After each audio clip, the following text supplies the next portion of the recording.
کراؤں گا تو یہ شفا شریف قاضی ایاز کی، اور اس کے ساتھ میں شرح شفا ملا علی قاری کو ساتھ رکھ رہا ہوں، بیک وقت 3 کتابوں کا مطالعہ ہوتا جائے۔ قاضی ایاز کا متن ہوگا اور ملا علی قاری کی شرح شفا شریف ہوگی،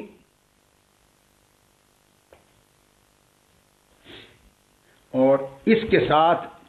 امام علامہ خفاجی کی نسیم الریاض ہوگی، وہ بھی شرح شفا ہے۔ یعنی شفا قاضی ایاز کی 2 شرح، ملا علی قاری کی شرح و شفا اور علامہ خفاجی کی شرح و شفا نسیم الریاض، دونوں ہاتھ میں رکھ کے ساتھ رکھ کے ہم قاضی ایاز کی باتوں کا جہاں جہاں ضرورت ہوگی مطالعہ کریں گے۔ اب قاضی ایاز رحمۃ اللہ علیہ نے تعریف بیان کر دی ہے، تو یہی باب انہوں نے قائم کیا، اور اس کو امام خفاجی نے بھی کہ فی حق باب فی بیان ما ہو فی حق سبن و نقص،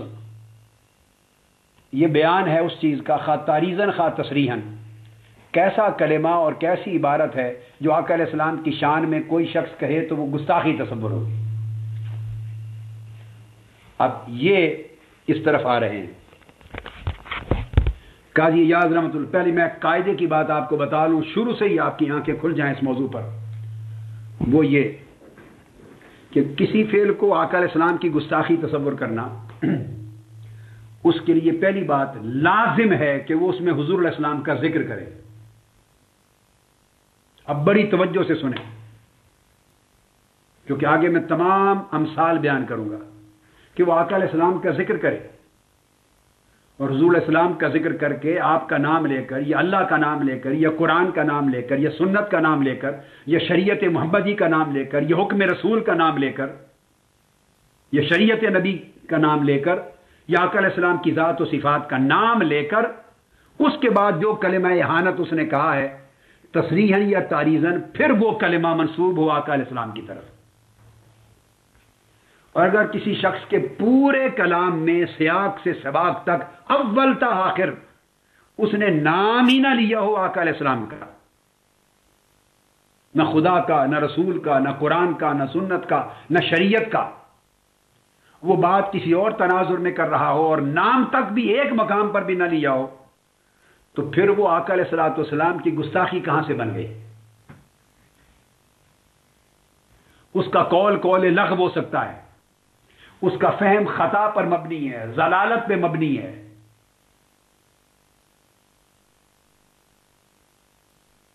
خلاف منصب بات ہو سکتی ہے، بےہودہ بات ہو سکتی ہے، تفسیق ہو سکتی ہے، فسق ہو، جو چاہیں کہہ لیں، مگر احانت رسول صلی اللہ علیہ وسلم کا قاعدہ ائمہ سے لینا ہوگا۔ یہ پڑھیے، اب قاضی ایاز پہلا باب تعریف کرتے ہیں کہ گستاخی کیا ہے۔ عبارت ہے قاضی ایاز فرماتی ان جمیع من علم، اے بندے جان لے کہ گستاخی کیا ہے، ان جمیع من سب النبی صلی اللہ علیہ وآلہ وسلم۔ اب انہوں نے ایک ایک چیز کی وضاحتیں کر دی ہیں، ایک ایک چیز کی۔ اب اس کے بعد ہمیں اپنی طرف سے کوئی قول ان میں ڈالنے نکالنے کی حاجت نہیں رہے گی، تمام قواعد آؤٹ لائن مقرر کر دی انہوں نے۔ تو قاضی ایاز رحمۃ اللہ علیہ نے فرمایا، اور یہ بات یاد رکھ لیں، یہی تعریفات جمیع ائمہ نے اپنی کتب میں کی ہیں۔ امام سبکی نے السیف الملول میں قاضی ایاز ہی کو نقل کیا سارا کا سارا، ابن تیمیہ نے بھی جہاں جہاں بیان کیا سار المسلوم اسی طرح۔ یہی تصریحات آگے ہماری کتب فقہ حنفی میں بھی آئیں گی، اور میں کتب فقہ حنفی کی ساری عبارات دوں گا آپ کو، جہاں جہاں بحثیں کی ہیں، مثالیں دے دے کر کہ کیا کلمات گستاخی بنتے ہیں کیا نہیں بنتے۔ تو پہلا اصول آپ کو ایک پورا پیرا جس میں انہوں نے تعریف دی ہے، اس سے فرماتے ہیں جو شخص جس نے آقا علیہ السلام کو گالی دی، من سب النبی صلی اللہ علیہ وسلم، اب یہ بات نہیں چلے گی کہ فلاں کے ان کلمات یہ گالی نہیں تو اور گالی کیا ہوتی ہے، اتنے بیوقوف نہیں ہے کوئی کہ دھکے سے ایسے آپ گالی اور گستاخی بنا دیں۔ وہ عبارت میں اس کے کلام میں کلمہ ہونا چاہیے، آپ کے ذہن سے نہیں بنے گی وہ چیز۔ اب آپ سنیں، ان جمیع جس نے حضور علیہ السلام کو گالی دی، ایک سب کیا، او آبہو یا حضور علیہ الصلوۃ والسلام میں عیب نکالا، ایک ایک لفظ پہ غور کریں، او آبہ، آقا علیہ الصلوۃ والسلام میں عیب نکالا. اب اس کو ملا علی قاری واضح کرتے ہیں، شاتمہ و ذمہ، حضور علیہ السلام کو گالی دی. اب آپ سمجھتے ہیں گالی کا کوئی بکواس کا کلمہ حضور علیہ السلام کی ذات کے لیے بولا، یا آبہ، یا کسی قسم کا کوئی عیب حضور پہ لگا دیا، ذمہ، ذم کی مذمت کر دی، او الحق بہ نقصا فی نفسہ، یا آقا علیہ الصلوۃ والسلام کی ذات میں کوئی نقص منسوب کر دیا کہ حضور معاذ اللہ ایسے تھے.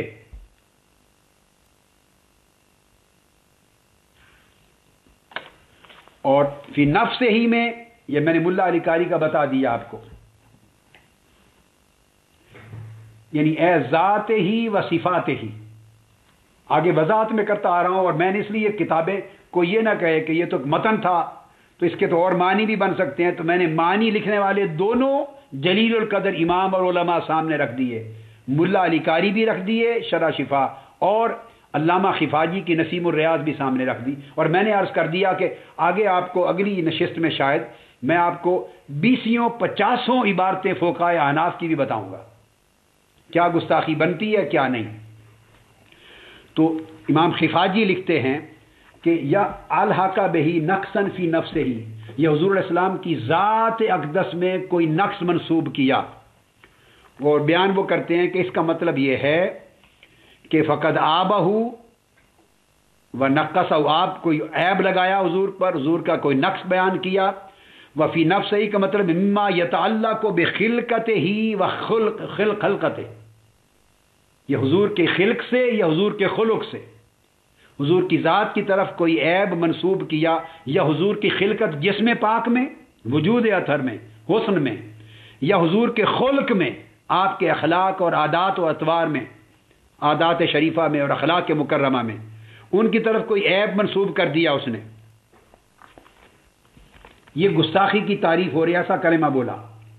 او نسب ہی، آگے قاضی یاد کرتے ہیں، او دین ہی، او خصلت من خصال ہی. اور پھر وہ بیان کرتے ہیں کہ یا پھر اس کے علاوہ او نسب ہی اور دین ہی، یعنی پھر اس کے علاوہ اس نے حضور کی ذات اقدس پر یا حضور کے نسب پر تان کی، اور اس نے کہا کہ فلاں بندہ حضور سے افضل تھا، فلاں کا نسب حضور کے نسب سے افضل تھا، یا یہ کہہ دیا حضور معاذ قریشی نہیں تھے اور کسی معاذ اللہ نچلی ذات میں سے تھے، استغفر اللہ العظیم. یہ فرماتے ہیں کما سرا بہل فقہا، یہ علامہ خفاجی کی عبارت پڑھ رہا ہوں، شرح نسیم الریاض شرح شفا. فقہا نے تصریح کی ہے، اور یہاں تک وہ کہہ دیتے ہیں کہ اگر معاذ اللہ اس نے کوئی کلام نقص اور عیب کا حضور کے والدین کے ماجدین کے بارے میں اگر کر لیا تو وہ تنقیص اور گستاخی رسول نہیں سمجھا جائے گا، اس پر اختلاف ہوا ہے. یہ علامہ خفاجی لکھ رہے ہیں نسیم الریاض میں، حضور کی ذات کی نسبت کیا، چونکہ حضور کے والدین کے لیے کئی لوگوں نے ان کے کفر کا عقیدہ کیا، ان کو کافر مانا، اور وہ علماء محدثین اہل سنت میں ہیں. کئیوں نے ان کو مومن جانا، وہ علماء محدثین اہل سنت میں ہیں. میں اور ہم سب آپ بیٹھے ہوئے ہیں، ہم ان کے اہل ایمان ہونے کے قائل ہیں، اور میں نے قرآن مجید کی 14 آیتوں سے ان کا امت مسلمہ ہونا، اہل ایمان ہونا ثابت کیا ہے. یہ اپنی اپنا مشرب و مذہب ہے، مگر وہ علماء بھی ہیں اہل سنت میں جن کو کسی نے کافر نہیں کہا، جنہوں نے حضور کے والدین کے ایمان کو نہیں مانا، کفر کا عقیدہ کیا. اور تیسرا قول وہ بھی ہے جنہوں نے ان کا اہل فطرت مانا کہ وہ اہل فطرت میں سے تھے، نہ کفر کا قول کیا نہ ایمان کا قول کیا.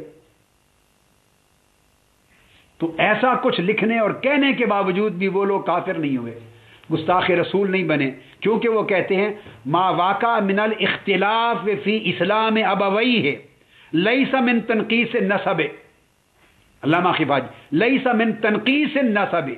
ما واقع من الاختلاف فی اسلام ابویہ کما ہوا ظاہر. اس کو حضور کے نسب میں تنقیص اور گستاخی نہیں سمجھا جائے گا کہ ان کے والدین کو کسی نے ایسا کہہ دیا، کیونکہ اس پر اختلاف ہے علماء کا. تو آپ بات اصول وہی جو میں نے سمجھایا سمجھ گئے. جس پر اختلاف آ گیا علماء کا وہ تنقیص اور گستاخی سے نکل گئی. شرط ہے کہ حضور کا نام لے کر نسب پہ تان کرے کہ حضور ایسے ہیں اور ایسے نہیں، حضور کی ذات ایسی ہے ایسی نہیں، حضور کا خلق ایسا تھا ایسا نہیں، حضور کی خلقت اور وجود ایسا تھا ایسا نہیں، حضور کی ذات اقدس معاذ اللہ ایسی ہے ایسی نہیں. حضور کا نام لے کر یہ اس پہ سب کیا. اس کو انہوں نے بیان کیا. پھر اس کے بعد آگے بیان کرتے ہیں خواہ وہ حضور کے دین پر، خواہ حضور کے احکام پر، حضور کی سیرت پر، حضور کی دی ہوئی شریعت پر، حضور کے حکومات پر، قضایا پر، جو آپ نے فیصلے کیے، جو سنت دی، اس کا نام لے کر کہے کہ وہ باطل ہے، وہ غلط ہے، وہ جھوٹی ہے، وہ فلاں ہے فلاں ہے، اس میں نقص نکالے. نام لے کر آقا علیہ السلام کی سیرت، آقا علیہ السلام کی سنت، آقا علیہ السلام کی شریعت، حضور کی یا اسلام کا نام لے کر، یعنی نام لے اور منسوب کرے عیب، تب گستاخی بنے گی.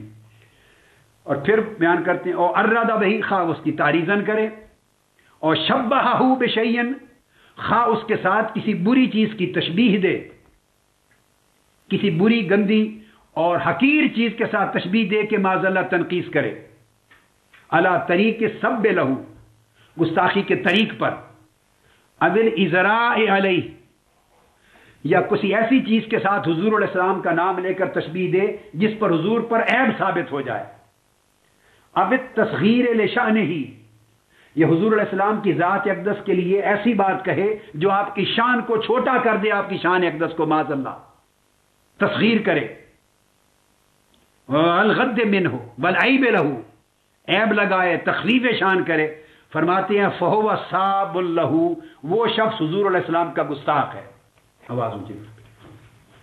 یہ پہلی تعریف کر دی، وہ شخص حضور علیہ السلام کا گستاخ ہے. اب آپ نے اصول سمجھ لیا کہ اس پوری تعریف میں قاضی ایاز نے، ملا علی قاری نے،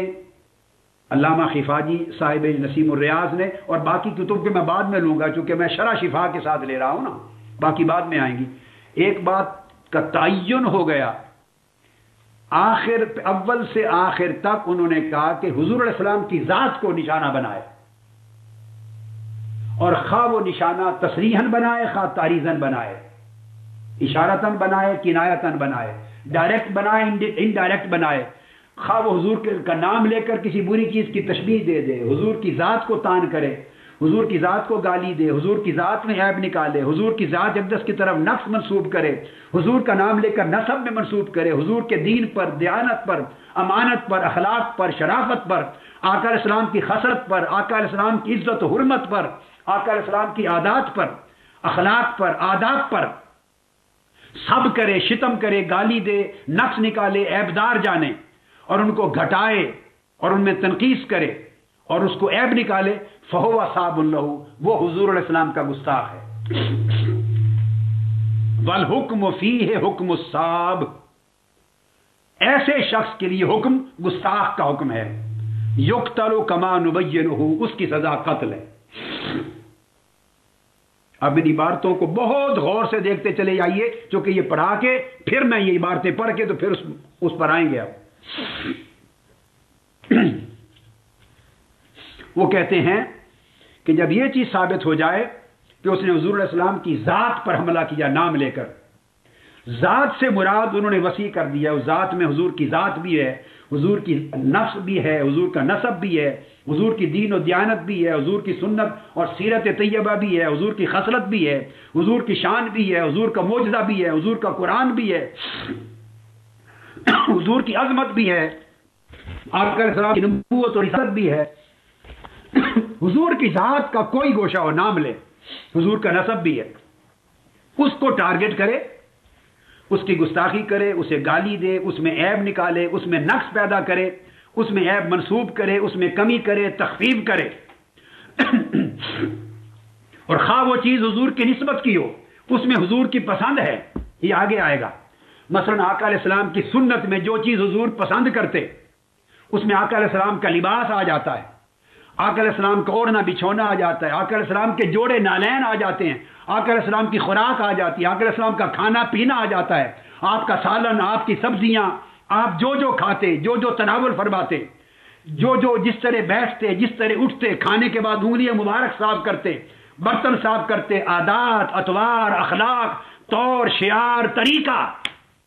آقا علیہ السلام کی ذاتی پسند ناپسند، اس ساری چیز کو حاوی ہے۔ جو اس کا نام لے، آقا علیہ السلام کا نام لے کر نسبت دے کر، اور پھر اسے گالی دے، اس پر تان کرے، اس پر نقص نکالے، عیب منصور کرے، اسے گھٹیا کرے، نفرت کا اظہار کرے، تحقیر کرے، استخفاف کرے، یہ بات تعین ہونا چاہیے۔ فرمایا وہ حکم الصاف میں آتا ہے اور وہ گستاخی ہے، اس کی سزا قتل ہے۔ ایسی صورت میں کہتے ہم شک نہیں کرتے، خواہ وہ یہ کلمات تصریحاً کرے، خواہ تلویحاً کرے، خواہ صریحاً کرے، خواہ اشارتاً کرے، جو چاہے اب اس کی تعویل نہیں ہو جائے گی، چونکہ اس نے آقا علیہ السلام کا نام لیا۔ سیاق و سباق کے کلام میں شک نہ رہا کہ بات کس کی کر رہا ہے۔ آقا علیہ السلام کا نام لیا، یا اس نے اس کے سامنے نام لیا گیا، یا اس نے لیا اور اس نے نام لے کر پھر اس طرح کا کوئی کلمہ گستاخی کا کہا تو کوئی شک نہ رہا، اور وہ گستاخی کا کلمہ ہوا تو پھر فرماتے ہیں تصریحاً بھی، تعریضاً بھی، اور تصریحاً بھی، تلویحاً بھی وہ گستاخی ہوگی۔ اب دوسری تعریف دیتے ہیں، پھر آگے بیان چل رہا ہے قاضی ایاز رحمۃ اللہ علیہ کا، اور پھر ملا علی قاری اس کو فرماتے ہیں احتکاراً بہی و استخفافاً بحقہ، حضور کی شان میں کمی کرے نام لے کر، حکارت کا خیال کرے، خواہ حکارت کرتے ہوئے،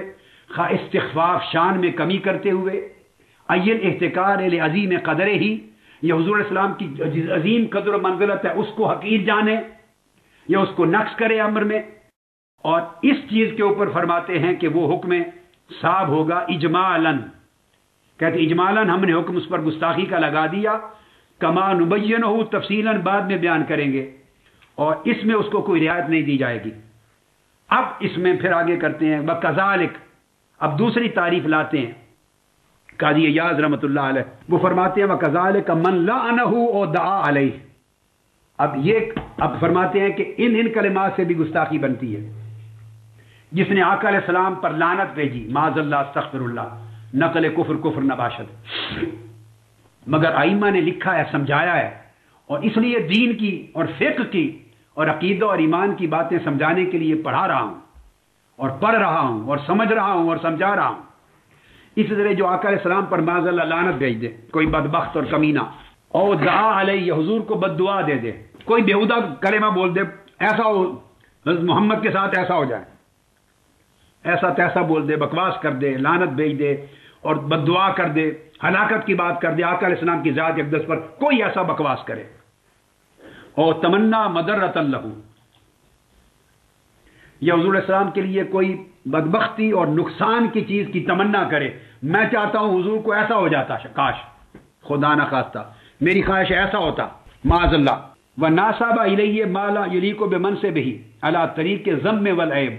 یا حضور علیہ السلام کی ذات کی طرف، آپ کی طرف کی ایسے کسی ایسے کام یا بات کو منسوب کر دے جو حضور کی شایان شان نہ تھا، طریق ذم اور طریق عیب کے ساتھ۔ اب دیکھیں اس پہ شرط لگائی ہے، اس میں وہ بات نکل گئی، ممکن ہے کوئی چیز ایسی بندہ بیان کر بیٹھے جو آقا علیہ السلام کے زیب شان اور شایان شان نہ تھی، مگر اس نے وہ بات کر دی نالائکی کی وجہ سے، مگر طریق ذم اور طریق عیب سے نہیں کی۔ وہ عیب لگانا نہیں چاہتا تھا، مذمت نہیں کرنا چاہتا تھا، مگر ایسی بات کر دی جو حضور کے شایان شان نہ تھی، تو وہ خارج ہو گئی گستاخی سے۔ شرط لگا کر علی طریق الذم والعیب، حضور علیہ السلام کی ذات اقدس کی طرف نامناسب ان کے شایان شان جو چیز نہیں، وہ منسوب کر دی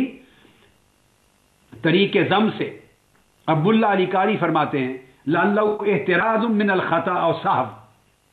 یہ طریق ذم اور طریق عیب کی جو شرط لگائی ہے قاضی ایاز نے، فرماتے ہیں یہ اس لیے لگائی ہے اعتراض کرتے ہوئے کہ اگر خطا اور صحو کے طور پہ کوئی ایسی بات کر بیٹھا جو حضور کے لیے شایان شان نہیں تھی، حضور کے ذمن میں وہ نہیں کرنی چاہیے تھی، تو فرمایا وہ گستاخی کے زمرے میں نہیں آئے گا۔ ملا علی قاری فرماتے ہیں یہ شرط اس لیے لگائی گئی ہے طریق ذم والعیب، تاکہ خطا اور صحو نکل جائے، اور یہ ڈائریکٹ گستاخی کے لیے نہیں ہے، یہ سہولت اوپر نہیں دی، تعریف نمبر 1 میں نہیں دی، یاد رکھ لیں، یہ کذالک نچلی بات میں دی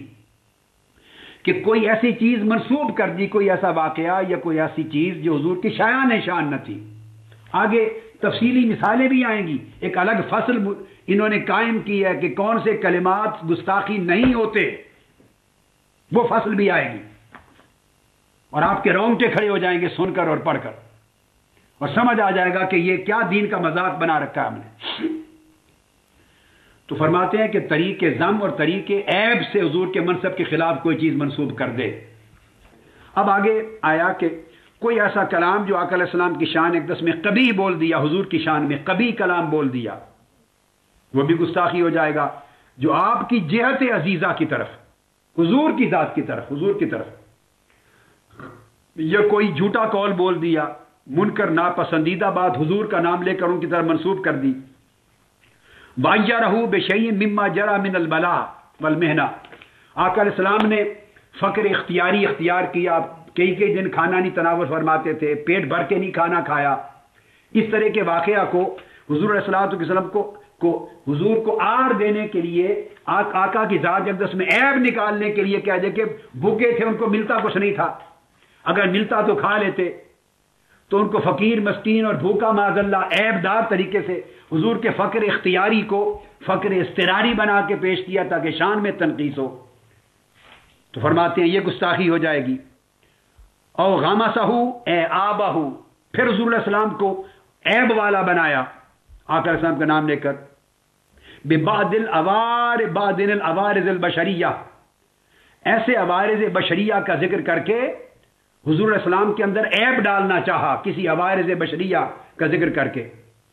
تو فرمایا وَهَذَا كُلُّهُ اجماع من العلماء، یہ اجماع علماء کی طرف سے، صحابہ کرام سے ائمہ فتویٰ تک، یہ گستاخی ہے،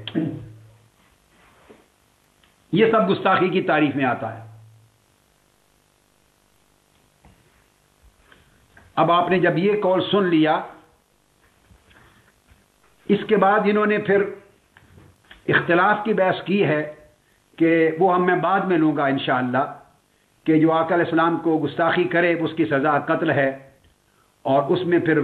ردت یعنی ارتداد کی سزا ہے بطور حد کے یا بطور ارتداد کے۔ اس پہ کہا کہ فلاں فلاں ائمہ کا قول یہ ہے، جیسے میں نے آپ کو بتا دیا مالکیہ اور حنابلہ اور شوافع کا، اور فرمایا امام ابو حنیفہ اور ان کے اصحاب اور ثوری اور اہل کوفہ اور اوزاعی کہتے ہیں نہیں، یہ ردہ ہے ارتداد میں، جس کی وجہ سے توبہ قبول ہوتی ہے۔ اس موضوع کو بعد میں لیں گے، وہ اختلاف کی طرف آئے ہیں۔ اب مثالیں لے رہے ہیں کلمات اہانت کی، میں اگلا حصہ بتا رہا ہوں، چونکہ یہ جو موضوع ہے اختلاف کا کہ ارتداد ہے یا نہیں ہے، توبہ قبول ہے یا نہیں ہے، اور عورت کرے یا غیر مسلم کرے تو رد ہے، ارتداد ہے یا نہیں، انہوں نے ان موضوعات کو لے لیا درمیان میں، یہ ہم بعد میں الگ ڈسکس کریں گے۔ میں ابھی تعریف ہی کو لے رہا ہوں، تعریف کے کون سے کلمات ہیں جو اہانت میں بنتے ہیں، ابھی اسی تعریف کو لے رہا ہوں کہ حکم صاحب کن پر لاگو ہوتا ہے۔ گستاخ کا قول، یہ شفا شریف کے اگلے کلمات ہیں صفحہ 768 پر۔ اب انہوں نے مثالیں دی ہیں، یہ سارا کچھ پڑھنے کے بعد پھر ہم اس نتیجے پہ پہنچیں گے کہ جو مثالیں ائمہ نے دیں وہ بھی سارا سب ذہن میں رکھ لیں، اور اس کے بعد جو اس وقت ہم نے صورتحال بنا رکھی ہے وہ کہاں فال کرتی ہے، کس گستاخی میں آتی ہے۔ صفحہ 768، روا ابن وہب اب مثالیں دے رہے ہیں کہ تعریفیں بیان کرنے کے بعد اب مثالیں، تعریفیں بیان کی، پھر ائمہ کا اختلاف علمی بیان کیا، اختلاف کو ہم نے چھوڑ دیا، پھر تعریفوں کے بعد مثالیں دی بطور نمونہ کہ کیا کیا کلمات ہیں، اگر اس طرح کے کلمات کہے جائیں تو گستاخی بنتی ہے۔ اس میں آپ فرماتے ہیں کہ امام مالک سے مروی ہے، من قال ان رداء النبی صلی اللہ علیہ وآلہ وسلم واسخ اراد به عیبہ قتل، یہ پہلی مثال دی ہے۔ اب آپ دیکھتے آئیں گے کوئی ایک مقام آپ کو ایسا نہیں ملے گا جس میں براہ راست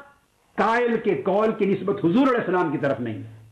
اگر اللہ کی گستاخی ہے تو اللہ کا نام لے کر گستاخی ہونی چاہیے، پھر کلمات پر بحث ہوگی کہ تصریحاً ہیں یا تعریضاً ہیں، سریحاً ہیں یا کنایتاً ہیں، تلویحاً ہیں یا سریحاً ہیں، پھر ان کی تعویل ہے یا نہیں، آگے بحث آئے گی۔ مگر ایک شرط ہے کہ اگر گستاخی اللہ کی ہے سب اللہ، تو اللہ کا نام لے کر سب ہونی چاہیے۔ رسول پاک صلی اللہ علیہ وسلم کی ہے تو رسول اللہ صلی اللہ علیہ وسلم کا ذکر کر کے سب ہونی چاہیے، گستاخی ہونی چاہیے۔ قرآن کی ہے تو قرآن کا نام لے کر، سنت کا نام لے کر، شریعت کا نام لے کر کلمہ گستاخی کہو، ان تمام الفاظ کے ساتھ جو میں نے بیان کر دیے۔ اب مثالیں سن لیے، کہتے ہیں مثال یہ ہے، امام مالک نے فرمایا کوئی شخص حضور علیہ السلام کی چادر اور لباس کو کہے کہ یہ میلا ہے، حضور کا لباس میلا ہوتا تھا، یہ جملہ بولے، اب بڑی سننے والی بات ہے، لباس کو میلا کہے، مگر شرط اس میں یہ ہے اراد بہی عیبہ، یہ قاضی ایاز نے آگے شرط لگائی ہے کہ حضور کی حرمت کا تحفظ بھی کیا ہے، عظمت اور عزت کا تحفظ بھی کیا ہے، اور دین کے احکام کا مذاق بھی نہ اڑنے پائے تو حرمت جان کا تحفظ بھی کیا۔ فرمایا اور یہ میلا کہنے سے مراد اس کی آقا علیہ السلام پر عیب لگانا ہو، قتل، وہ کافر ہو جائے گا، اسے قتل کیا جائے گا۔ یعنی عبداللہ علی قاری کہتے ہیں اراد بھئی عیبوں کو، اس کا جو ہے نقص بیان کرے، حضور کے ارادہ اس کا نقص بیان کرنے کا اور تان کرنے کا ہو،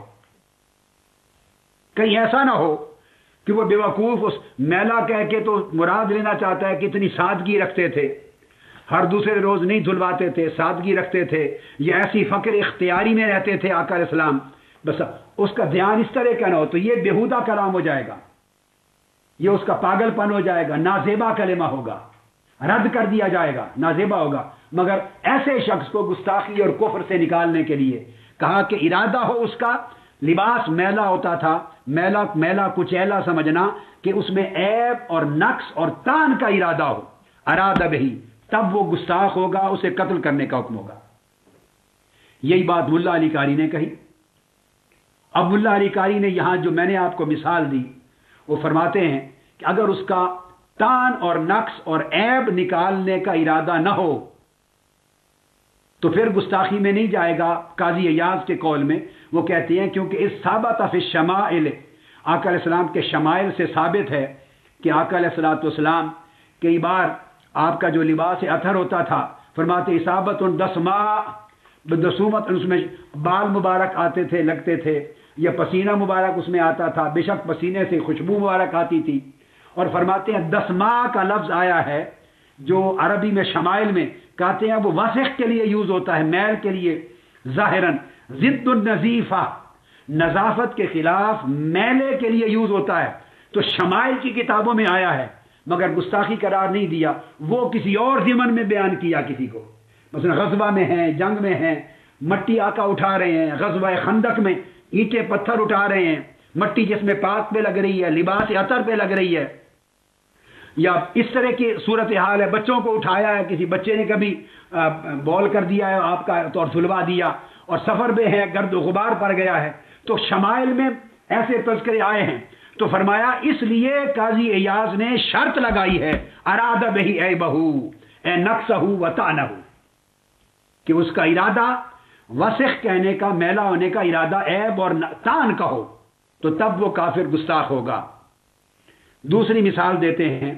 اور یہی انہوں نے بیان کی ہے علامہ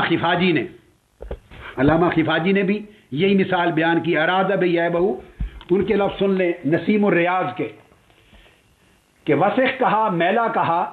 مگر اے قاصدہ تنقیصہ والازراء بہی، یہ علامہ خفاجی بیان کر رہے ہیں شرح شفا، کہ شرط یہ ہے کہ اس کا ارادہ اور نیت یہ تھی کہ حضور کی تنقیص کرے، لباس کو میلا کہہ کر، اور حضور کی شان میں کمی کرے، اس ارادے سے کہا، تب وسخ ان کا لفظ جو ہے وہ گستاخی میں شمار ہوگا۔ اور اگر سیاق کلام اور اس کا پس منظر بتا دے کہ اس کا ارادہ عیب اور نقص کا نہیں تھا تو پھر گستاخی نہیں بنے گی۔ پھر فرماتے ہیں دوسری مثال، وقال بعض علماءنا اجمع العلماء ان من دعا على نبی من الانبیاء بالویل انه یقتل بلا استتابہ۔ پھر دوسری مثال دیتے ہیں کہ کوئی شخص حضور علیہ السلام پر یا انبیاء میں سے کسی بھی نبی کو بد دعا دے اور کہے معاذ اللہ وہ ہلاک ہو جائیں، یا ان پر عذاب ہو، یا ایسا ہو یا خدا ان سے ایسا کر دے، نام لے کر حضور علیہ السلام کا یا نبی من الانبیاء بالویل فویل للمصلین، جیسے قرآن میں ہلاکت کی بات یا عذاب کی بات کر دے، یا کلمہ مکروہ کسی ایک نبی کا نام لے کر دے، تو فرمایا وہ گستاخ ہوگا، فانہ یقتل، اس کی سزا قتل ہوگی۔ اب یہ چیز کوئی اس کی وضاحت کی کوئی ضرورت بھی نہیں ہے. پھر اس کے بعد تیسرا مثال دیتے ہیں. قاضی ایاز امام ابو الحسن القابسی کی روایت دے کر انہوں نے فتویٰ دیا کہ کوئی حضور علیہ الصلوۃ والسلام کی شان میں فی من قال فی النبی الحمال حمال یتیم و ابی طالب بالقتل، کوئی شخص حضور علیہ الصلوۃ والسلام کا نام لے فی النبی صلی اللہ علیہ وسلم اور ان کو کہے حمال. حمال کو ہم پنجابی زبان میں پانڈی کہتے ہیں. یہ جو بازاروں سے سامان اٹھاتے ہیں پانڈ، اور آپ پیسے دیتے ہیں اور سامان اٹھا کے گھر پہنچا آتے ہیں. حمال بوجھ اٹھانے والے، سامان اٹھانے والے، لادنے والے. تو کوئی کہے حمال یتیم ابی طالب، یہ لفظ بولے تو قاضی اعجاز نے کہا اس کا حکم قتل کا ہوگا، وہ گستاخ ہے کہ اس نے جو دو لفظ جمع کیے اس سے مراد استحکار تھا. یعنی یتیم ابی طالب کہا معاذ اللہ اور ادھر حمال کہا. اب اس سے معنی لے رہے ہیں کہ کس طرح استحکار ثابت ہوا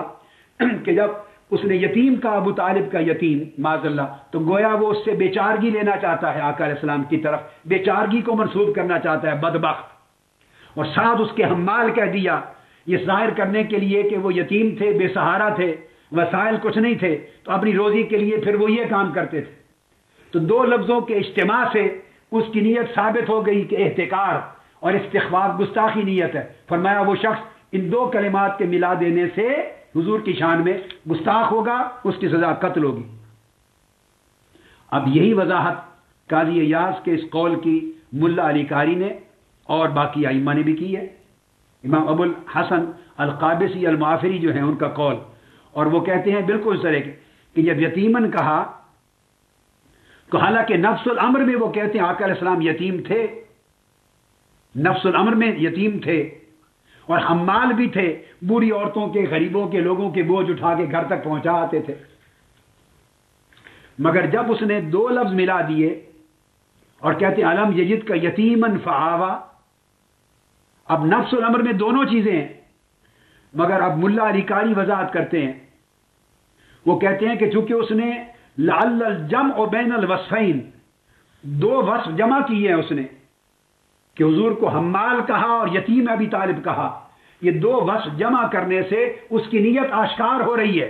کہ وہ آقا علیہ السلام کی طرف غربت، محتاجی، بیچارگی اور اس حالت میں پھر یہ وزن اٹھانا جیسے پانڈی یہ منسوب کرنا چاہتا ہے. وہ بدبخت، وہ بے ایمان، وہ لعین ہے، وہ کافر اور گستاخ ہے، اسے قتل کیا جائے گا. تو دو الفاظ حضور کی ذات کا نام لے کر ملانے سے ثبوت ہو گیا کہ گستاخی کرنا چاہتا ہے. اب اندازہ کریں کتنی احتیاطیں انہوں نے ان تمام امور میں لی کہ، اور اس کو پھر وہ کہتے ہیں لظہور استہانت ہی بذالک، اس سے استہانت ثابت ہو جاتی ہے. اب اس کے بعد اگلا مثال دیتے ہیں حضور کی گستاخی مثلا کیسے ہوتی ہے. وہ کہتے ہیں امام ابو محمد بن ابی زید القیروانی مالکی ائمہ میں سے بیان کرتے ہیں بقتل رجل سامع قوما يتذاكرون صفة النبي صلی اللہ علیہ وسلم اذ مر بهم رجل قبیح الوجه واللحیہ فقال لهم تريدون تعرفون صفته هي في صفة هذا المار في خلقه وليته هي صفة هذا المار في خلقه وليته قالت قتل ولا تقبل توبته. ابھی ایک اور مثال دی ہے، یعنی گستاخی کی مثالوں کے ساتھ تعریف دی ہے، کیسے کیسے کلمات سے گستاخی بنتی ہے اور کیسے سے نہیں. نئی کی فصل آگے قائم کی ہے، جن سے نہیں بنتی آگے قائم کی. فرماتے ہیں کہ مثلا کچھ آدمی بیٹھے حضور علیہ السلام کی صفات کا ذکر کر رہے تھے، آپ کی صفات عالیہ کا، آپ کی حسن و جمال کا، آپ کی شان اقدس کا مثلا ذکر کر رہے ہیں. ایک شخص ان کے پاس سے گزرا،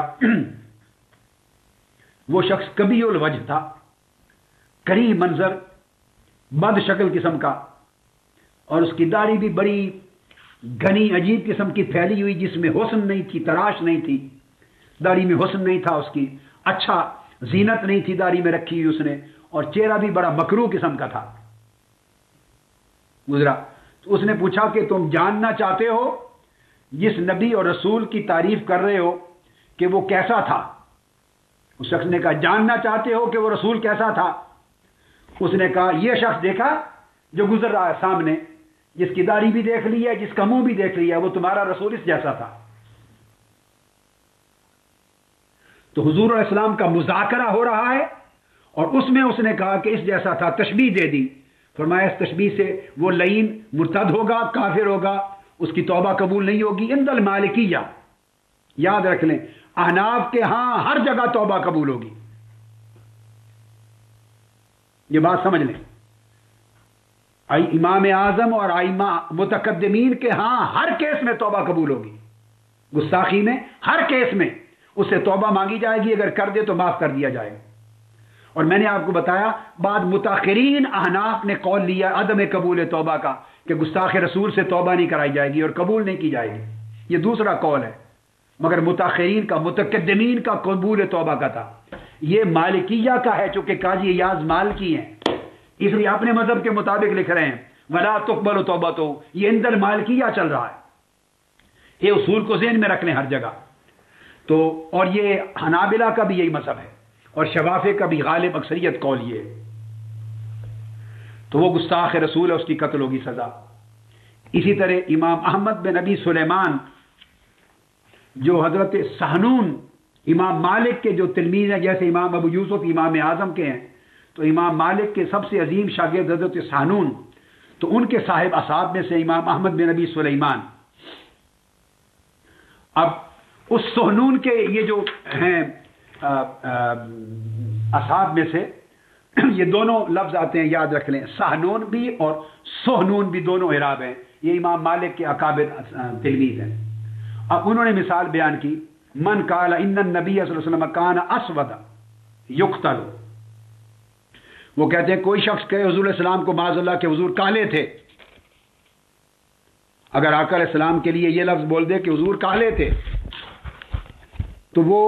اسے قتل کر دیا جائے گا، وہ گستاخ ہوگا۔ اب اس کی وضاحت ملا علی قاری نے کی ہے، اس بات کو پھر یاد رکھ لیں۔ ملا علی قاری فرماتے ہیں اس لیے کہ آقا علیہ السلام گورے سفید چاندی کی طرح چمکتا جسم اطہر اور جلد، اور ابو ہریرہ فرماتے ہیں رضی اللہ تعالیٰ عنہ سفید چاندی اور سونے جیسی ملاوٹ، سرخ آپ کا سرخی مائل چاندی جیسا رنگ، گورا خوبصورت احسن الناس اظہر اللون، یہ شان تھی۔ اب وہ فرماتے ہیں کہ اب ایسی صورت میں وہ جو شخص گستاخ ہو جائے گا،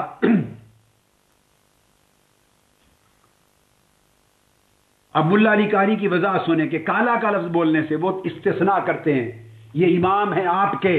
اور ہمارے احناف کے ملا علی قاری، اور وہ خود فرماتے ہیں ایک مقام پر اپنی رسالے میں کہ مجھے امید ہے کہ اس صدی کا اللہ نے مجدد مجھے بنایا ہوگا۔ یہ امام ابن العابدین لکھتے ہیں، ملا علی قاری رحمۃ اللہ علیہ، وہ فرماتے ہیں وَلَمْ يَكُنْ تَكْفِيرُ هَذَا الْقَائِلِ بِكَذِبِهِ إِذَا كَانَ جَاهِلًا بِأَمْرِهِ، فرماتے اس میں بھی امکان ہے کہ وہ شخص آقا علیہ السلام کے اس نے کبھی زندگی میں شمائل پڑھے ہی نہ ہو، سنے ہی نہ ہو، اور اس کو پتہ ہی نہ ہو کہ آقا علیہ السلام کا صحیح رنگت کیا تھی، اور وہ جہالت کی وجہ سے کالا کہہ دے، اور اس کے کالا کہنے میں تحقیر کی نیت نہ ہو۔ مثلا افریقہ چلے جائیں تو افریقہ کے ملک میں کالے رنگ میں حقارت نہیں سمجھی جاتی، ہمارے ہاں دنیا میں 3 رنگ چلتے ہیں، یاد رکھ لیں، وائٹ، براؤن اینڈ بلیک۔ مغرب دنیا کے عالم مغرب کے لوگ وائٹ کہلاتے ہیں، وائٹ۔ آپ اور ہم یہ ایشیا والے سارے لوگ ہمیں براؤن کہتے ہیں، بھورا براؤن رنگ، درمیانے ہیں ہم، اور افریقہ والے سارے بلیکس کہلاتے ہیں، کالے۔ اب یاد رکھ لیں ان کی تو ملکائیں بھی کالی ہوتی ہیں، ان کی حسینائیں بھی کالی ہوتی ہیں، ان کے بڑے بڑے حسین شہزادے بھی کالے ہوتے ہیں، اور ان کے جب ملکہ حسن کا اور حسین ترین شخص کا مقابلہ ہوتا ہے تو وہ بھی سب کالیاں ہی کالیاں ہوتی ہیں، وہ پھر اور چیزیں ذہن میں رکھتے ہیں۔ اب آپ دیکھیے ملا علی قاری کے کہنے میں کتنی بصیرت ہے۔ قاضی ایاز نے مختصر بات کر دی تھی، میں نے ملا علی قاری نے اس کی اور شرح کر دی، میں نے اور سمجھا دیا کیوں ملا علی قاری نے استثناء کیا۔ فرما رہے ہیں کہ ممکن ہے انما یکفر بقصدہ استحقارہ، تب کافر ہوگا اگر اس نے آقا علیہ السلام کو کالا کہا حقارت کی نیت سے، استحکار کے لیے، استخفاف کی نیت سے، گستاخی اور تنقیص کی نیت سے کالا کہا تو گستاخ ہوگا۔ اب افریقہ میں چلے جائیں تو وہاں تو کالے کو برا سمجھتے ہی نہیں، کالا رنگ ہی برا نہیں سمجھتے، ان کے تو وہ گوروں سے بھی خوبصورت ہوتے ہیں، ان کا تو سارا کچھ ہی کالے میں ہے، اس رنگ سے پیار کرتے۔ ہمارے ہاں ہم براؤن لوگ ہیں، ہمارے ہم گورے کو بڑا اچھا جانتے ہیں، ہمارے ہاں امتیاز ہے۔ ایشیا، عرب بھی چونکہ ایشیا میں آتا ہے، سرزمین عرب، اس لیے وہاں کالے اور سفید کی بحث چلی۔ تو ملا علی قاری نے کہا کہ ممکن ہے کہ اگر وہ جاہل ہے، اسے پتہ ہی نہیں کہ آقا علیہ السلام کی اصل رنگت کیا تھی، میں اس کی وضاحت کر رہا ہوں، میں ممکن ہے کہنے والا افریقہ کا رہنے والا ہو اور اس کے نزدیک تو کالی رنگت ہی سب سے اعلیٰ چیز ہے، اس میں کوئی برائی ہے ہی نہیں سرے سے۔ تو وہ اس بے علمی میں وہ سمجھ رہا ہے کہ ہمارے ہاں بڑے بڑے خوبصورت ہوتے ہیں کالے، تو اس کو علم نہیں ہے، اس نے حضور علیہ السلام کو بھی کہا ان کی رنگت بھی کالی تھی۔ تو ملا علی قاری کہتے ہیں کہ اگر اس نے استحکار اور تنقیص اور گستاخی کی نیت سے نہیں کہا تو وہ کافر نہیں ہوگا، اور اگر وہ جانتا ہے یہ ہمارے خطے کا رہنے والا ہے جہاں کالے رنگ کو ذرا استحکار کی نیت سے دیکھا جاتا ہے، جہاں ہمارے ہاں آپ لوگ کالے رنگوں کو بہت کالے رنگ والوں کو حقارت کی نگاہ سے دیکھتے ہیں، یہ کلچر ہے، اور جہاں یہ سمجھا جاتا ہے کالا رنگ حقارت کی نشانی ہے، تو اس نے اگر یہ جھوٹ بولا اور تہمت لگائی اور تنقیص کا ارادہ اس کا ظاہر ہوا تو فرمایا وہ کافر ہوگا اور بلا شک و شبہ قتل اس کی سزا ہوگی۔ یہ ہے کس طرح اطلاق ہوتا ہے، گستاخی کے کلمات کیسے بنتے ہیں اور اس پر۔ اب پھر ایک اور مثال دیتے ہیں، ملا علی قاری رحمۃ اللہ علیہ کی شرح ساتھ دوں گا۔ قاضی ایاز دیتے ہیں اگر کوئی شخص کہے فقال فعل اللہ برسول اللہ کذا وکذا وذکر کلاما قبیحا، کسی بدبخت نے یہ کہہ دیا کہ اللہ رسول اللہ سے ایسا کرے ایسا کرے، یہ خدا نے رسول اللہ کو ایسا کر دیا ایسا کر دیا، اور کلام قبیح بولا، گستاخی کا، کراہت کا، کوئی بےہودہ کلام بولا، تنقیص کا کلام بولا، اس کو پھر کہنے والے نے کہا ما تقولو یا عدو اللہ، اے اللہ کے دشمن کیا بکواس کر رہے ہو، کیا کہہ رہے ہو؟ اس نے پھر کہا ثم قال، اپنے پہلے کلام سے بھی برق، انما اردت برسول اللہ اقرب، میں رسول اللہ کو اقرب کہہ رہا ہوں، معاذ اللہ استغفر اللہ، بدبختی منسوب کر دی، بدقسمتی منسوب کر دی، اور کوئی بےہودہ گوئی منسوب کر دی۔ تو ایسے کلمات آقا علیہ السلام کی طرف منسوب کیے کہے تو قاضی ایاز نے فتویٰ دیا کہ وہ شخص قتل کیا جائے گا، گستاخ رسول ہے، اور اس کے گستاخ ہونے میں، کافر ہونے میں، اور اس کی سزا کے قتل ہونے میں کوئی شک نہیں۔ اب اس کے بعد آگے ایک بہت شاندار بات کی قاضی ایاز نے، ان تمام مثالوں کے ساتھ اب ایک حکم لائے ہیں، حکم تمام مثالیں دے کر، وہ حکم سمجھنے والا ہے۔ امام حبیب بن الربیع ان کا قول لائے ہیں قاضی ایاز رحمۃ اللہ علیہ، اور امام حبیب بن ربیع بن یحییٰ ہیں، اور وہ ان کا قول لا کے فرماتے ہیں کہ اگر ایک چیز لأن ادعاءہ التعویل بلفظ صراح لا يقبل، اوپر کا قول، اقرب کہا، بدبخت کہا، بدگمانی کی، قضا و قضا کہا، اللہ رسول کے ساتھ ایسا کرے۔ اب اس پر حکم لائے ہیں، فرماتے ہیں چونکہ اس کا حکم صریح ہے، اس شخص کا کلمہ صریح ہے، اور ایک لفظ سنیے، قاضی ایاز نے لفظ صریح بھی یوز نہیں کیا، فرمایا فی لفظ صراح، صراح لفظ صریح سے مبالغہ کا صیغہ ہے۔ بات غور سے سمجھے آپ علماء بیٹھے ہیں، صریح تو صریح ہوتا ہے، بالکل واضح صریح، جس میں اتنی وضاحت ہو، اظہر من الشمس ہو کہ کوئی شک اور تعویل نہ ہو، وہ صریح۔ اب ملا علی قاری بزرگ کہتے ہیں کہ صریح سے مبالغہ کا صیغہ صراح، جیسے عجیب سے عجاب، ایک ہے عجیب، اور بہت ہی عجیب تر کوئی چیز ہو تو کہتے ہیں عجاب، تو جس کا معنی اتنا خالص ہو کہ اس میں کوئی التباس نہ رہے، اور اس کے معنی کو بدلنے کا کوئی قرینہ نہ رہے، اور اس کے دوسرے معنی کے لینے کا کوئی احتمال نہ رہے، اور اس کے کئی اور معنی کو قبول کرنے کا کوئی امکان نہ رہے، اتنا خالص اور واضح ہو جائے، اس کو صراح کہتے ہیں، صریح سے بھی زیادہ عجاب کی طرز پر۔ قاضی ایاز کہتے ہیں کہ اگر آقا علیہ السلام کی اس نے گستاخی کی اور لفظ صراح تھا، سری سے بھی زیادہ واضح، لا یقبل، پھر اس کی کوئی تعویل قبول نہیں کی جائے گی، بھلے وہ قرآن پہ ہاتھ لگا کے کہہ دے کہ میرا ارادہ حضور کی گستاخی کا نہیں تھا، میرا ارادہ حضور کی تنقیص کا نہیں تھا، میرا ارادہ حضور کی شان میں کوئی نقص اور عیب کا نہیں تھا، اس کی قسموں کو بھی رد کر دیا جائے گا، کہا جائے گا بے ایمان، لعین، مردود، تو نے صراح سری لفظ سے آقا کی شان میں گستاخی کی ہے، تم کتے ہو جہنم کے، کافر ہو، تمہیں قتل کر دیا جائے گا۔ اس کی کوئی تعویل، کوئی قسم، کوئی احتمال قبول نہیں کیا جائے گا۔ فرماتے ہیں یہ حکم اس وقت ہے کہ اس کے قتل میں کوئی تعویل قبول نہ کی جائے کفر میں، جب وہ لفظ صراح ہو، ڈائریکٹ حضور کی شان میں آقا علیہ السلام کا نام لے کر،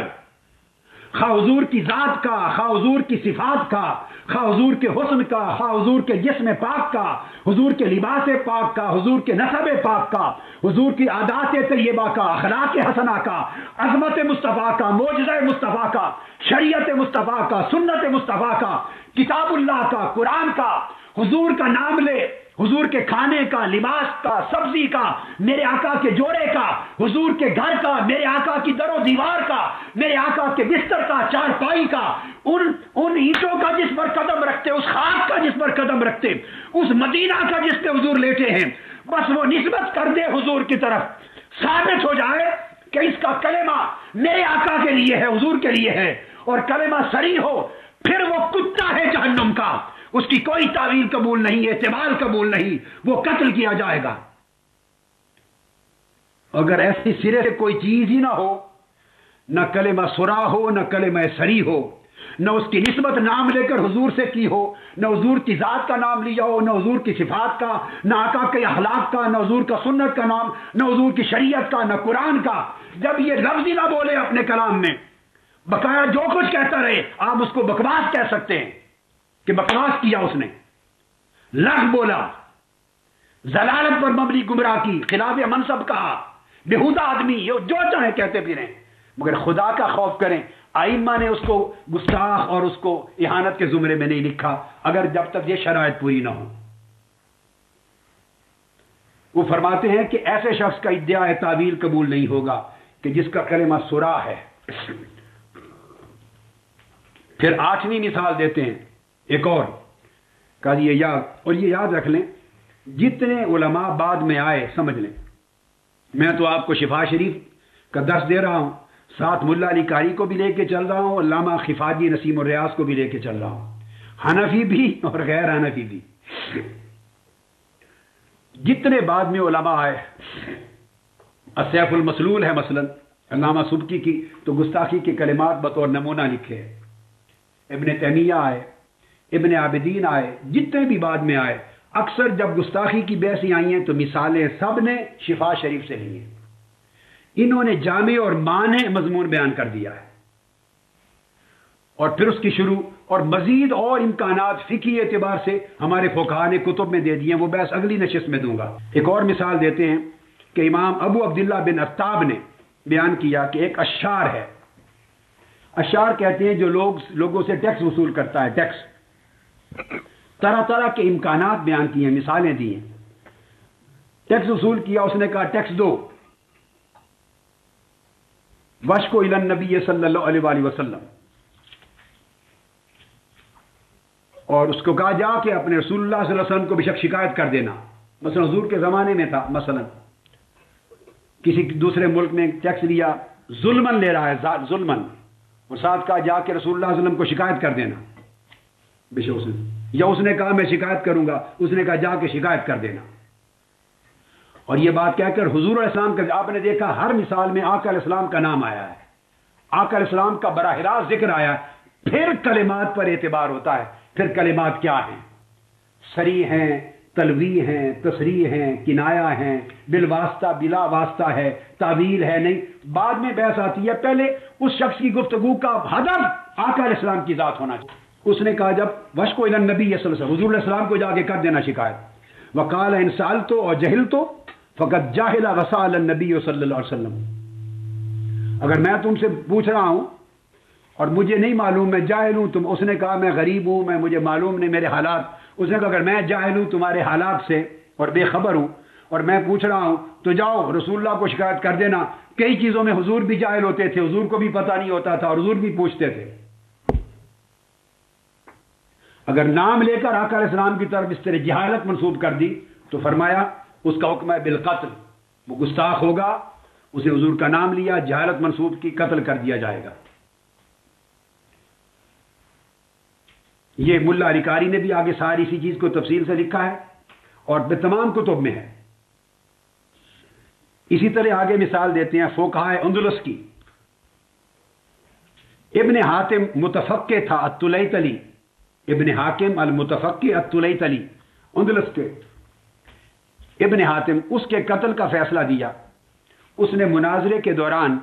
حضور علیہ الصلوۃ والسلام کو استحقار کے انداز میں، حقارت کے طریقے میں یتیم بھی کہا اور خطن حیدرہ کہا یتیم اور خطن حیدرہ. یتیم اور خطن حیدرہ سے حیدرہ سیدنا علی شیر خدا مراد ہے اور خطن سے مراد سسر عربی میں، یعنی بیوی کا والد. اس نے مناظرے کے دوران کہہ دیا حضور علیہ السلام کو کہ حضور یتیم اور حضرت علی کے سسر. تو ایک اور دوسری بات اس نے کہہ دی کہ اس کا زعم، اس کا خیال تھا کہ ان زہدہ لم یکن قصدا ولو قدر علی الطیبات اکلھا. حضور کا جو زہد تھا، فقر، وہ اضطراری تھا، اختیاری نہیں تھا. اگر کچھ مل جاتا تو روزانہ خوب پیٹ بھر کے کھا لیتے، کیونکہ ملتا نہیں تھا اس لیے فقر تھا. اس نے دو باتیں کہہ دی، حضور کو یتیم، حضرت علی کا سسر، اس طرح بےہودگی سے کلام کر دیا، اور فقر اختیاری کو اضطراری کا نام لے کر، اور اس طرح کئی اشباہ اس کے متشابہ چیزیں کہیں. فقہائے کیروان نے اس کے قتل کا فتویٰ دیا اور کافر کہا، صلیب پھانسی چڑھا دیا اس کو. اب آپ مثالیں دیکھتے چلے آئیے ساری. اور وہ کہتے ہیں کہ پھر ملا علی قاری نے سارا استغفار چونکہ آقا کے حق میں استغفار کیا، استغفاف کیا، استحقار کیا، اور صریح لفظوں کے ساتھ حضور کا نام لے کر قتل کر دیا. اس کے کفر کا فتویٰ آیا. اسی طرح آپ فرماتے ہیں کہ قاضی ایاز رحمۃ اللہ علیہ مزید آپ بیان کرتے ہیں ابو عبداللہ بن مرابط، قاضی عبداللہ بن مرابط کا قول کہ من قال ان النبی حزم یستتاب فان تاب الا قتل لانه تنکس. کسی شخص نے کہا معاذ اللہ، جیسے غزوہ احد میں ہو گیا واقعہ، یا غزوہ حنین میں ایک لمحہ واقعہ آیا جب ظاہری طور پہ کفار کی فوجیں غالب آ گئیں، صحابہ کرام کو پریشانی لاحق ہوئی، تو کسی نے کہا کہ حضور علیہ السلام شکست خوردہ ہو گئے، اور اس طرح کے کلمات گستاخی کے کہ آقا علیہ السلام کی شان اقدس میں اور ذات اقدس میں نقص نکالا اور شکست خوردہ وغیرہ کے کلمات کہے. انہوں نے کہا یہ آقا علیہ السلام کا نام لے کر یہ کہا کافر ہو گیا، یہ گستاخی ہے. اسی طرح حبیب بن ابی القروی روایت کرتے ہیں امام مالک کا قول ان من قال فیہ صلی اللہ علیہ وسلم ما فیہ نقص، جو آقا علیہ السلام کا ذکر کرے، نام کرے اور اس میں کوئی نقص نکالے. حضور کی ذات میں تو ایسا تھا معاذ اللہ، یہ عادت اچھی نہیں تھی ان کی، یہ طریقہ ان کا مجھے پسند نہیں، اچھا نہیں تھا معاذ اللہ، ان کے مزاج کا یہ گوشہ معاذ اللہ اچھا نہیں تھا، استغفر اللہ العظیم، ان کی عادات یہ ٹھیک نہیں تھی، ذات کا ذکر کر کے نقص نکالے. فرمایا وہ شخص مرتد ہوگا، گستاخ ہوگا، اس کی سزا قتل ہوگی. تو پھر وہ بیان کرتے ہیں آگے، پھر قاعدہ دے، اتنی ساری مثالیں دے کر پھر ایک قاعدہ بیان کرتے ہیں. قاضی ایاز رحمۃ اللہ علیہ، امام ابن تاب کا، ان کا قاعدہ دے کر وہ بیان کرتے ہیں کہ قاعدہ یہ ہے شریعت میں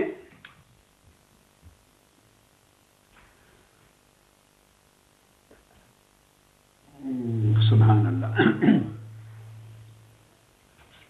وہ فرماتے ہیں کہ کتاب اور سنت دونوں اس بات کو واجب کرتے ہیں. یہ لفظ بڑا غور سے سننے والا،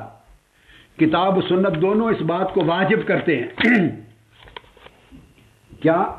ان من قصد النبی صلی اللہ علیہ وسلم باذن او نقصا معرضا او مسرحا وان قل فقتله واجب، کہ جو شخص آقا علیہ السلام کو ذکر کرے اور ایسی گستاخی کرے خواہ تعریضاً خواہ تصریحاً حضور کو اذیت دینے اور حضور اسلام میں نقص نکالنے کے لیے،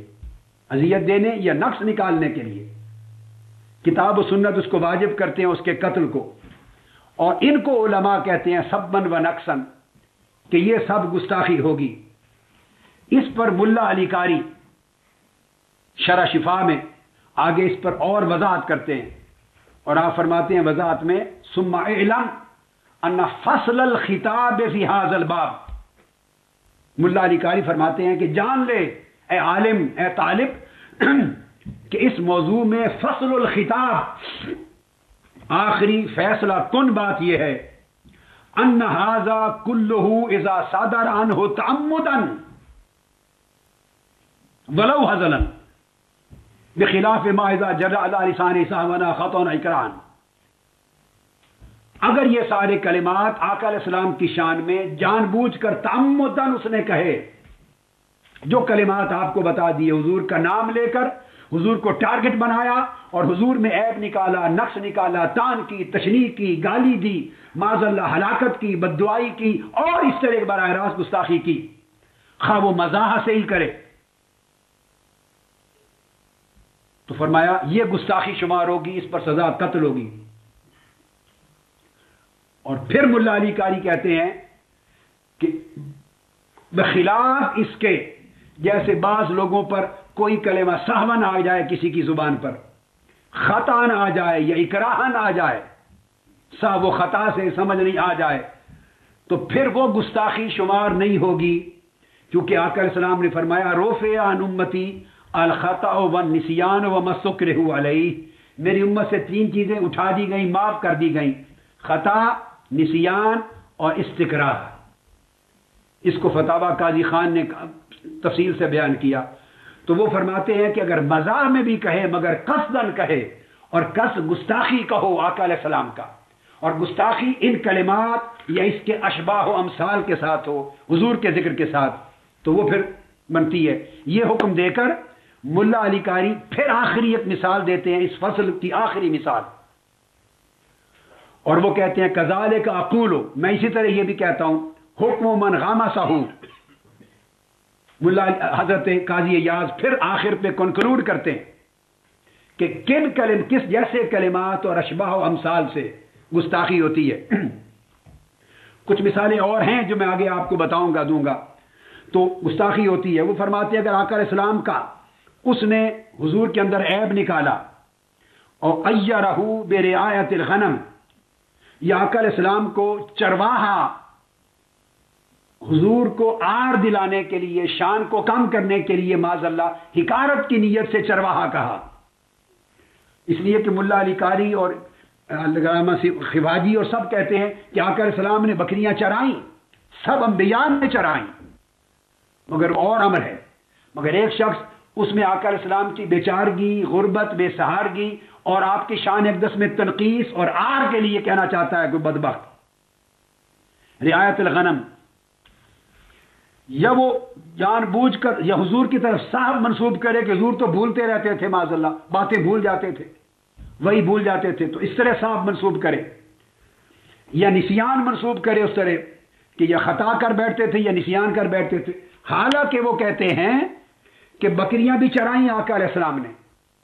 مگر دیکھا جائے گا کہ کس نیت کے ساتھ اس نے کلمہ بولا، سیاق و سباق کیا ہے۔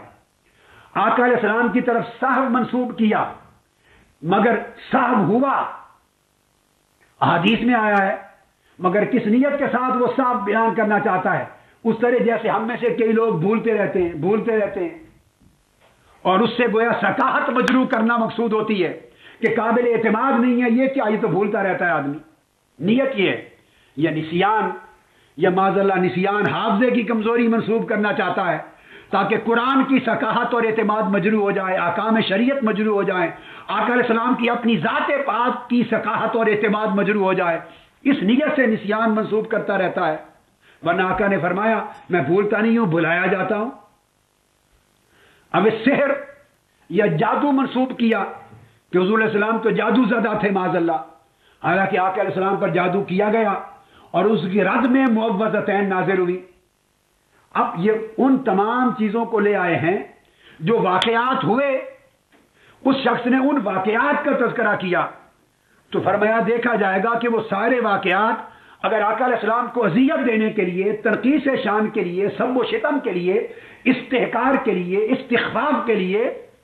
بل واسطہ بلا واسطہ، اشارتاً تشبیہاً تعریضاً تلویحاً تصریحاً، کسی بھی شکل میں اس کا ٹارگٹ حضور علیہ السلام کی شان اقدس، آپ کی علو مرتبت، آپ کی عظمت اور آپ کی جو شان ہے اس کو گھٹانا ہے اس بے ایمان کا اگر، تو فرمایا حالانکہ یہ سارے واقعہ لشکر کی شکست کا واقعہ بھی ہوا، احد کا، حنین کا، اس کا بھی ذکر میں لایا ہے، جرا بھی ہوئی، چہرہ مبارک زخمی بھی ہوا، دانت مبارک بھی ٹوٹے، تو فرماتے ہیں کہ اس طرح کے واقعات جو ہوئے اگر ان کو بھی استحقارن بیان کرے گا، استخفافن بیان کرے گا، تنقیصن بیان کرے گا، عیبن اور عارن بیان کرے گا وہ شخص حضور علیہ السلام کی، اور پھر اگر یہ کہے بالمیل الی نسائہ، یا کہے کہ حضور علیہ السلام کو عورتوں کا شوق تھا، اپنی بیویوں کا بہت شوق تھا، معاذ اللہ استغفر اللہ العظیم، حالانکہ آقا علیہ السلام نے حضرت عائشہ صدیقہ سے اپنی محبت کا اظہار کیا اور فرمایا کہ عائشہ میرے لیے سرید کی طرح ہے، محبت کا اظہار فرمایا، خدیجہ الکبریٰ رضی اللہ تعالیٰ عنہ کا تو میلان قلبی کا اظہار فرمایا، تو دیکھا جائے گا کہ وہ میلان قلبی کی وہ تبھی بات کر رہا ہے یا اس میل کو شہوت کی طرف منسوب کر رہا ہے، جیسے عام لوگوں میں عوارض بشریہ کے طور پر میلان ہوتا ہے عورتوں کا، تو فرماتے ہیں کہ اگر وہ تنقیص کے لیے، تان شان نبی میں تان کے لیے، نقص کے لیے، عیب کے لیے، گستاخی کے ارادے سے، خواہ اشارتاً کنایتاً تشبیہاً تصریحاً تلویحاً، کسی بھی شکل میں بل واسطہ بلا واسطہ اگر ایسے کلمات استعمال کرے اور ایسا ارادہ کرے نقص کا حضور کی شان میں، تو فرمایا کہ سزا اس کی القتل ہے، وہ مرتد ہوگا، کافر ہو جائے گا اور واجب القتل ہوگا۔ یہ قاضی عیاض رحمۃ اللہ علیہ نے پوری فصل بیان کی ہے گستاخی کی تعریف کرنے میں، گستاخی کو سمجھانے میں، پوری تفصیلات کے ساتھ،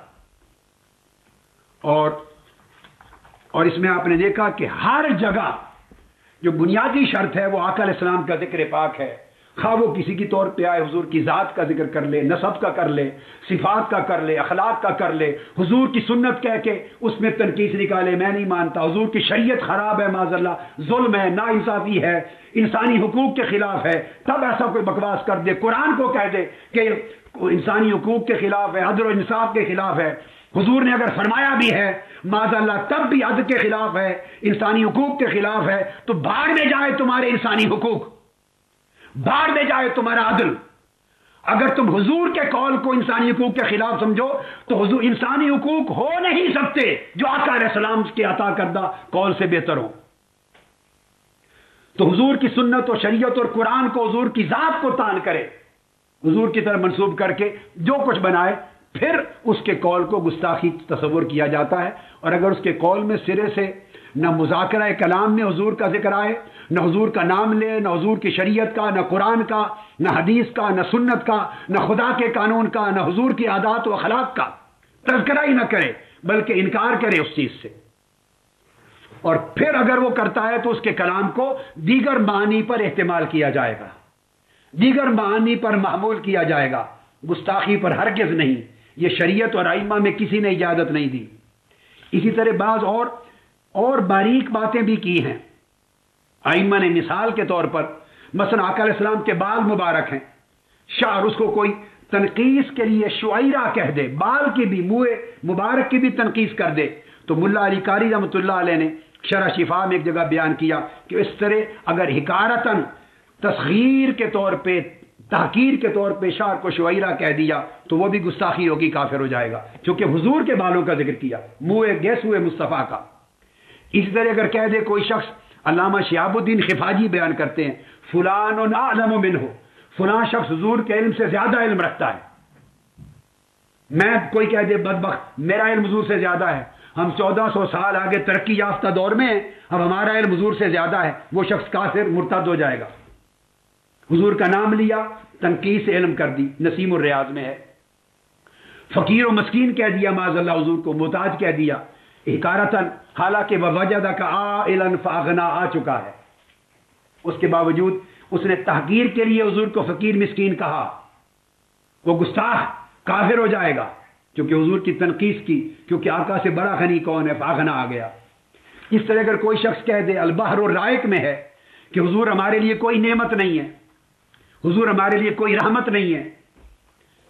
حضور ہماری کوئی شفاعت نہیں کریں گے، حضور کا کوئی فائدہ نہیں معاذ اللہ میں، ہمارے لیے کوئی نعمت اور رحمت نہیں ہے، ایسے کلمات بکواس کر دے، وہ کافر ہو جائے گا، کیونکہ اس نے اعظم النعم کا انکار کیا ہے۔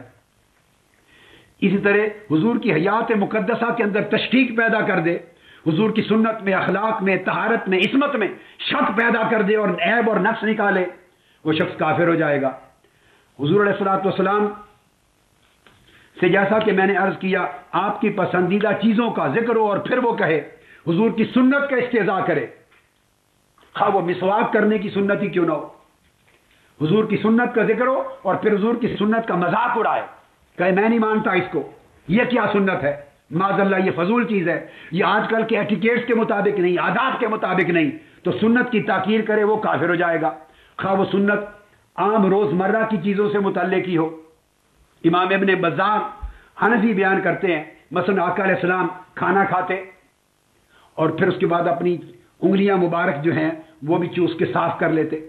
تو کوئی شخص یہ سن کر حضور علیہ السلام کی سنت کو سن کر کہے، احانت اور حکارت کی وجہ سے کہے کہ یہ آداب اور ایٹیکیٹ کے خلاف ہے، یہ کیا طریقہ ہے آداب ایٹیکیٹ کے خلاف، وہ شخص کافر ہو جائے گا کہ بے ایمان مصطفیٰ سے بڑھ کر آداب کون جانتا ہے، اور تاجدار کائنات سے بڑھ کر ایٹیکیٹس اور آداب اور ویلیوز کس کو معلوم ہے، سب سے بڑے آداب وہی ہیں جو آقا نے کیے، تو اس نے تاخیر کی حضور کی، کافر ہو جائے گا۔ فتاوی بزازیہ میں آیا، اس طرح خلاصۃ الفتاوی میں ہے، حتیٰ کہ ناخن ترشمانہ، اس سنت کی اگر اس نے گستاخی کر دی، اس کو بیان کیا کہ یہ حضور کی سنت ہے، فقہا نے ہر جگہ لکھا ہے، فقہا نے اٹھائیے خلاصہ الفتاوی، لکھتے ہیں کہ کسی شخص نے بیان کیا کہ ناخن کاٹنا ترشوانا حضور کی سنت ہے، اس نے یہ سن کر پھر گستاخی کا کلمہ کہا، وہ کافر ہو جائے گا، چونکہ ڈائریکٹ ٹارگٹ کر دیا اس نے آقا کی سنت کو۔ اسی طرح کوئی شخص حضور کی حدیث سنے اور حدیث سن کر وہ حدیث کو کہے، ایسی ہم نے ہزاروں حدیثیں سن رکھی ہیں، تنقیص اور استخفاف کے طور پر کہے ایسی بڑی حدیثیں سن رکھی ہیں ہم نہیں مانتے، کافر ہو جائے گا، جو اس نے حدیث رسول کا سنا اور حضور کی سنت و حدیث کا استخفاف کیا۔ امام ابو یوسف کا واقعہ آتا ہے جسے علامہ حقی نے روح البیان میں بیان کیا، ہارون و رشید کے دسترخوان پہ بیٹھے تھے اور وہاں آپ نے بیان کر دیا دسترخوان پر بیٹھے ہوئے کہ آقا علیہ السلام کدو پسند فرماتے تھے، آقا علیہ السلام کدو پسند کرتے تھے۔ یہ جب سن لیا، ایک دربان کھڑا تھا، اس نے سنا کہ حضور علیہ السلام کو پسند تھا کدو، تو حضور کی پسند کو سن کر اس نے کہا میں ناپسند کرتا ہوں، حضور کی سنت سنی پہ حضور کو پسند تھا، حضور کی پسند کو رد کرتے ہوئے کہا میں ناپسند کرتا ہوں۔ امام ابو یوسف نے کہا یہ اس نے گستاخی کی ہے، حضور کی سنت کو سن کر، حضور کی پسند کو سن کر ناپسندیدگی کی بات کی، ڈائریکٹ آقا کو ٹارگٹ کیا، حضور کی سنت کی تاکیر کی، حکارت کی، ارتکاب کفر کیا، گردن زدنی ہے، اگر توبہ نہ کی تو پھر اس نے توبہ کر لی تو ارادہ ترک کر دیا۔ مقصد بات کا یہ ہے کہ اگر اس حد تک بھی روزمرہ کی چیزوں میں آقا علیہ السلام کا ذکر آ گیا، حضور کی سنت کا، حضور کے آداب کا، حضور کے اخلاق کا، حضور کی عادات کا، اٹھنے بیٹھنے کا، طور طریقے کا، کھانے پینے کا، لباس کے معاملات کا، عام معمولات کا، اور حضور کی مزاج اقدس کا، رحمت پاک کا، خصائل حمیدہ کا، صفات حمیدہ کا، اخلاق حسنہ کا، پھر سنت طیبہ کا، سیرت مبارکہ کا، پھر حکم کا، قضا کا، حدیث کا، سنت کا، شان کا، معجزے کا، مرتبے کا، آقا علیہ السلام کا ذکر کسی نسبت سے ہو اور وہ اس کو تان کرے، وہ شخص آقا علیہ السلام کو، آقا کی سنت کو، آقا کی حکم کو، آقا کی پسند کو تان کرے اور حکارت کرے، تنقید کرے، خواہ وہ دیکھنے میں وہ چیز عام روزمرہ کی چیز ہی کیوں نہ ہو، وہ شخص بوجہ استحکار سنت رسول، بوجہ استخفاف سنت رسول، بوجہ تنقیص شان رسول وہ کافر ہوگا، مرتد ہوگا، واجب القتل ہوگا۔ اور اگر کسی شخص کے قول سے یہ چیز ثابت نہ ہو قطعی طور پر کہ آقا علیہ السلام کے ذکر کو، آقا کی سنت کا نام لیا، اس نے حضور کا نام لیا، حضور کی شریعت کا نام لیا، قرآن کا نام لیا اور کہا کہ اگر یہ ہے تب بھی میں نہیں مانتا، تب بھی ظالمانہ ہے، تب بھی درست نہیں ہے، غیر انسانی ہے، غیر عادلانہ، فلاں فلاں فلاں جو چاہیں کہہ دیں، آقا علیہ السلام، وہ تنقیص رسالت ہوگی۔ پھر صریحاً ایسا کہہ دے گا تو کوئی تعویل اور احتمال کی گنجائش نہیں، وہ شخص کافر ہے، ساب رسول ہے، شاتم رسول ہے، واجب القتل ہے۔ اور جس کے کلام میں آقا علیہ السلام کا اس نے ذکر ہی نہ کیا ہو، اول تاخر نام تک نہ لیا ہو، اور حضور کی شریعت کا نام لے کے رد نہ کیا ہو، قرآن کا نام لے کے رد نہ کیا ہو، نام لے کر میں کہہ رہا ہوں، حضور کے فرمان کا نام لے کر رد نہ کیا ہو، قانون الہی، قانون شریعت، قانون محمدی، قانون اسلام یہ کہہ کے رد نہ کیا ہو، اور آقا علیہ السلام کی ذات کا بھی کہیں تذکرہ سیاق و سباق تک بھی اس کے کلام میں نہ آیا ہو، پھر وہ جو کلام ہوگا اسے کلام مجمل اور کلام محتمل کہتے ہیں۔ اس پر گفتگو اگلی نشست میں کروں گا۔ قاضی ایاز رحمۃ اللہ علیہ اس کے بعد پورا ایک باب لائے ہیں، پورا باب لائے ہیں، کلام مجمل کا فصل، چھٹی فصل ہے۔ اس باب اول کے اندر فی حکم من قال کلاما یحتمل السب وغیرہ، ایسے کلمات کا حکم جس شخص نے کہے، گستاخی کے باب میں لائے ہیں، چھٹی فصل گستاخی کے باب میں، کوئی شخص ایسا کلام کہے جس میں احتمال سب ہو، گستاخی کا احتمال ہو، وغیرہ، اور گستاخی کے علاوہ دوسری شے کا بھی احتمال ہو۔ یہ بڑی اہم چیز ہے۔ یہ قاضی ایاز پوری فصل لائے ہیں، اور اس فصل میں پھر 10 مثالیں دی ہیں۔ 10 مثالیں آپ نے پہلے دی تھی کہ کون سے کلمات گستاخی تصور ہوں گے، اور 10 مثالیں آپ نے فصل سادس میں نے کہا یہ الوجہ الرابع ہے، الوجہ الرابع۔ آپ اگلی نشست میں جب آئیں گے تو بے شک اس کو پڑھ کے آئیے، نہیں بھی تو یہاں لفظ بلفظ پڑھ لیں گے انشاءاللہ، آپ کو تکلیف زیادہ نہیں دیتا، آپ کی خدمت میں جو کر رہا ہوں۔ تو الوجہ الرابع میں سن لیں، عنوان ہے فی حکم من قال کلاما یحتمل السب وغیرہ، وہ شخص، یہ احانت رسول کا پورا چیپٹر ہے، تنقیص رسول کا، جس شخص نے ایسا کلام کہا جس کلام میں 2 احتمال ہوں، 2 پاسبلٹیز اور امکانات پیدا ہوتے ہوں، گستاخی کا احتمال بھی ہو اور غیر گستاخی کا احتمال بھی ہو، یعنی حضور کی گستاخی کا احتمال بھی بن سکے اور حضور علیہ السلام کی گستاخی نہ ہونے کا احتمال بھی بن سکے۔ غیر اسے مراد فاسقانہ کلام ہو سکتا ہے، گمراہانہ کلام ہو سکتا ہے، خطا مخطئانہ کلام ہو سکتا ہے،